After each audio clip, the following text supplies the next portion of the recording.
सजना शाग देह पे केते भल सेटा तो समस्ते जानते। आउ सजना शाग खाइबा प्रायतः समस्त को भल लगी थाए। जदि आपण मानक भी सजना शाग खाइबा पसंद आज रेसिपी केवल आपण मानक पई। आज मु सजना शागर बिल्कुल गोटे यूनिक रेसिपी आपण मानक सहित शेयर करी। आपण माने सजना शागर एई रेसिपी को थरे ट्राए करिवे ना। जेतेबेले घर को सजना शाग आसीबो सब बेले आपण माने सजना शाग को एमिति बनैबा पई पसंद करिवे। नमस्कार, मु रश्मि यूट्यूब रे आपण समस्त को स्वागत। एबे चलंतु स्टार्ट करिबा आजिर रेसिपी। तो ये देखिपे अल्प सजना शाग को मु भल भाव में बाछि बुझी रखी नहीं। सजना शाग को भल भाव में बाछि सारा पर एबे चलंतु शाग को भल से धुआ धुई करनबा। शाग को धुआ धुई कर सारा पर ताकू रखिनबा साइड रे। एपटे गैस ऑन करी गोटे कड़ई बसई नहीं। कड़ई भल भाव में गरम होला परे मेजरमेंट कप रे मापिकी गोटे कप मुग डाली देदबा। मुग डाली को एठी हमें भल भाव में भाजबार अछि। जदि आपण माने देसी मुग डाली नौथिबे तो सेटा तो आगुरु भजा हेकी थाए। तो जेहेतु एटा मु किणा मुग डाली नेथिली तो आकु हमें हल्का टिके भाजी नबा। बा से पर्यंत भाजीबा जे पर्यंत डाली ऊपर हमरा हल्का हल्का कलर न आसीची। आज रेसिपी को आपण माने कोठू देखुचंती निश्चय कमेंट करी जणेबे। जहा फल कि मु भी जानि परबी मोर रेसिपी को जगह आपण माने देखुचंती। गैस रो फ्लेम को मीडियम रखी पाखापाखि 3 ରୁ 4 मिनिट भाजी सारा पर तो ये देखिपे डाली उपर आमर हल्का हल्का कलर आसवा को लगलानी। डाली उपर एमती हल्का कलर आसीगला पर एबे आको आमे गोटे जगह को काढ़ी नबा। सेही कड़ई रे एबे आमे देइदबा 2 ग्लास पानी। 2 ग्लास पानी दे सारा पर रखिथिबा डाली को थरु 2 थर भलिया भल से धोइकिना एबे एई पानी रे आमे देइदबा। एबे गैस रो फ्लेम को हाई रखिबा। हाई फ्लेम रे 3 ରୁ 4 मिनिट पर्यंत एबे डाली को आमे फुटेई नबा। डाली 3 ରୁ 4 मिनिट फुटिला परे देखिबे डाली ऊपर एमती फेण फेण टाइप रे आसीबो।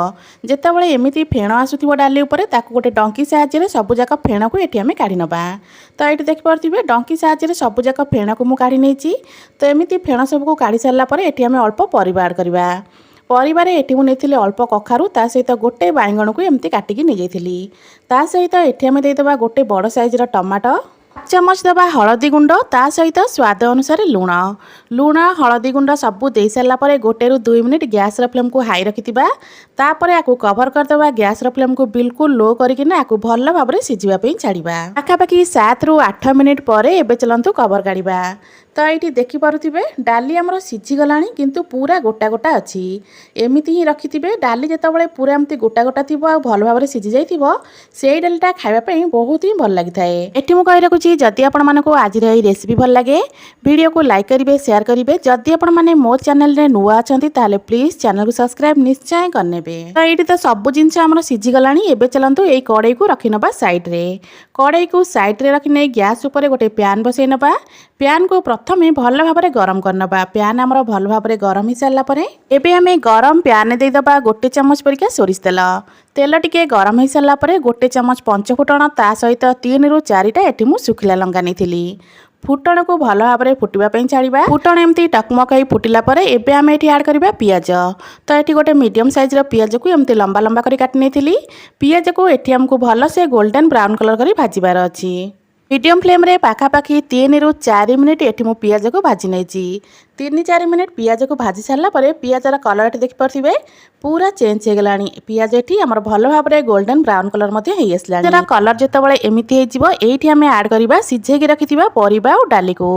डाली परिबा सिझा को एठी देई सारला परे तो गैस रो फ्लेम को हमें एठी हाई करनबा। एबे एठी हमें ऐड करतबा धोई की रखिथिबा सजना शाग को।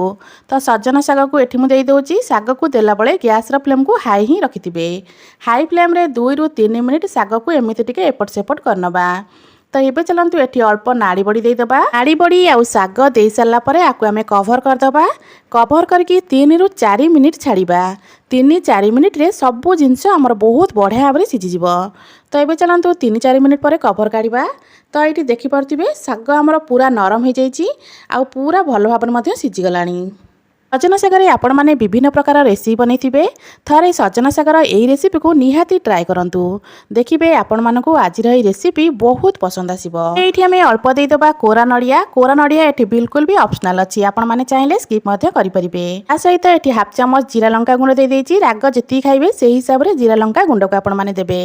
एठी अल्प धनिया पत्र दे देइछि सब जिनस को दे सारा पर याकू भल भाव में मिसई नबा। एठी हमरा प्रस्तुत हो गला सजना सागर अति सुआदिया गोटे रेसिपी जहाँ कि आपण माने गरम गरम भात सहित खाइबे बहुत ही बढ़िया लगी थाए।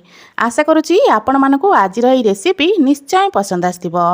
पुणी आसीबी गोटे नुआ रेसिपी नहीं से पर्यंत रहूची। नमस्कार, जय जगन्नाथ।